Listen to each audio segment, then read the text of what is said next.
Bible में 7 का अंक बहुत महत्वपूर्ण है। हाँ, बाइबल की इब्रानी भाषा में शब्द 7 भरपूरी अथवा पूर्णता के विचार से जुड़ा हुआ है। और वह कुछ ऐसा है जिसकी लालसा तो सब करते हैं, पर उसका अनुभव कम ही कर पाते हैं। इसके बजाय हम अपने आप को बिना किसी सच्चे विश्राम के निरंतर काम करते हुए और गड़बड़ियों से जूझते हुए पाते हैं। हाँ, अब इन सब बातों को ध्यान में रखो। जब हम बाइबल में उत्पत्ति 1 की ओर बढ़ते हैं, यह अंधकार और अव्यवस्था के साथ शुरू होता है, पर फिर परमेश्वर अपने वचनों के द्वारा उजियाले और क्रम को लाता है ताकि जीवन फल फूल सके। और यह सब 6 दिनों के भीतर होता है। हर दिन की पहचान इस वाक्यांश से होती है, तथा सांझ हुई फिर भोर हुआ, परंतु 7वें दिन कुछ विशेष होता है। परमेश्वर रुकता है और विश्राम करता है। सही कहा, 7वें दिन सृष्टि की रचना का कार्य पूरा होता है और ये वाक्यांश तथा सांझ हुई फिर भोर हुआ 7वें दिन दिखाई नहीं देता। यह एक ऐसे दिन के समान है जिसका कोई अंत नहीं है।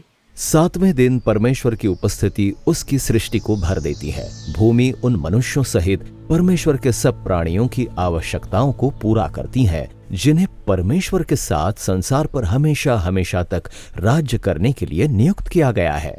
7वें दिन के विश्राम के राजा और रानियां, मैं उसमें प्रवेश कर सकती हूँ। पर मनुष्य अंधकार की एक शक्ति द्वारा छले जाते हैं और वे उस विश्राम को खो देते हैं। उन्हें जंगल में निर्वासित कर दिया जाता है, जहाँ उन्हें तब तक दासों के समान भूमि पर परिश्रम करना पड़ता है। जब तक वे मरकर उसी धूल में नहीं मिल जाते जहाँ से वे आए थे। परंतु परमेश्वर मनुष्य जाति को विश्राम के उस 7वें दिन एक बार फिर से स्थापित करना चाहता है। इसीलिए वो इस्राएल के परिवार को उस परम विश्राम का अनुभव देने का निर्णय लेता है, ताकि वे इसे दूसरों के साथ बांट सकें। पर कैसे? वे तो मिस्र में एक अत्याचारी साम्राज्य के दासत्व में हैं, जो उन्हें धूल में मिला रहा है। परमेश्वर मिस्र का सामना करता है और इस्राएलियों को छुड़ाता है और उन्हें अंधकार और गड़बड़ी में से लेकर जाते हुए प्रतिज्ञा के देश तक पहुंचाता है। अब जब वे अपने मार्ग में हैं, तो वे अपने आप को जंगल में पाते हैं। भटक जाना आसान होता है, जीवन एक संघर्ष है।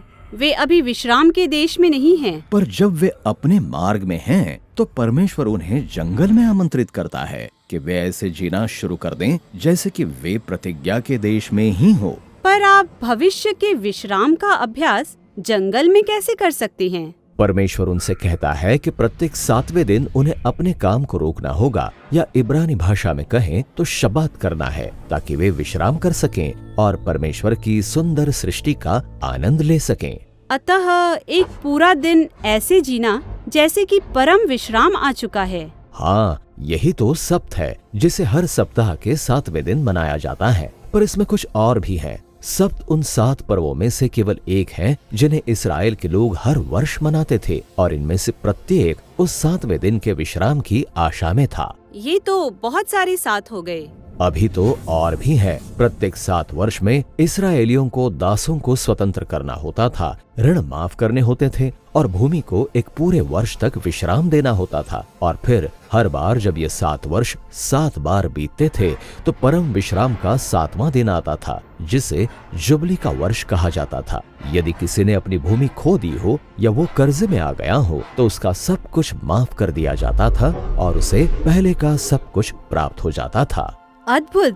तो सबत, ये पर्व, जुबली का वर्ष, ये सब भविष्य के विश्राम की आशा की ओर संकेत कर रहे हैं। सही कहा। अब जब इस्राएलियों ने देश में प्रवेश किया, तो वे अपने परमेश्वर को भूल गए और इसलिए उन्होंने प्रतिज्ञा के देश में विश्राम करने के अपने अवसर को खो दिया।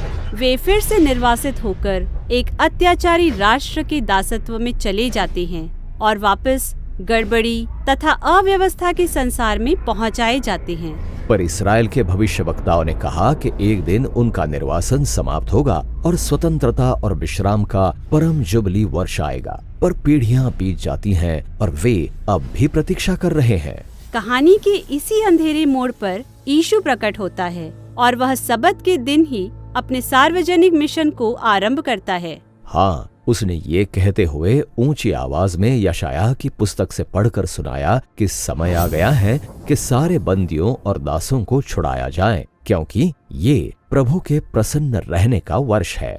इसका क्या अर्थ था जब उसने कहा यह प्रभु के प्रसन्न रहने का वर्ष है? वो परम जुबली की बात कर रहा था। अच्छा, तो यीशु यह दावा कर रहा है कि 7वें दिन का विश्राम उसी के द्वारा आएगा। बिल्कुल सही। उसने कहा कि वो सब्त का प्रभु है और उसने लोगों को बीमारी, पाप और यहाँ तक कि मृत्यु से भी छुड़ाते हुए अव्यवस्था और अंधकार का उनके सब स्वरूपों में सामना किया। फिर भी यीशु को मार डाला गया, जिससे उसका काम भी नष्ट कर दिया गया। हाँ, लगा तो कुछ ऐसा ही था, पर ध्यान दो कि यीशु ने निर्धारित किया था कि उसकी मृत्यु सप्ताह के अंत में हो। उसकी देह ने सब्त के दिन कब्र में विश्राम किया और 8वें दिन वो मरे हुओं में से जी उठा। रुकिए, 8वें दिन? आपका कहने का अर्थ है नई सप्ताह के पहले दिन? बिल्कुल सही। यीशु का पुनरुत्थान एक नई सृष्टि के पहले दिन के समान था, जहाँ परमेश्वर की ज्योति और जीवन ने अंधकार को भेद दिया। अतः पुनरुत्थान के कारण हमारे पास भविष्य के विश्राम के विषय में परमेश्वर की प्रतिज्ञा है, पर हम अभी भी वहाँ पहुँचे नहीं हैं। ऐसा लगता है जैसे कि हम अभी भी जंगल में ही हैं, जहाँ हम संघर्ष और पीड़ा का अनुभव करते हैं। पर जैसे जैसे हम 7वें दिन के परम विश्राम की ओर बढ़ते जाते हैं, तो यीशु हमें उसका अनुसरण करने के द्वारा इसी समय सच्चे विश्राम के स्वाद का अनुभव करने के लिए आमंत्रित करता है। या उसके शब्दों में कहे तो, हे सब परिश्रम करने वालों और बोझ से दबे हुए लोगों, मेरे पास आओ, मैं तुम्हें विश्राम दूंगा।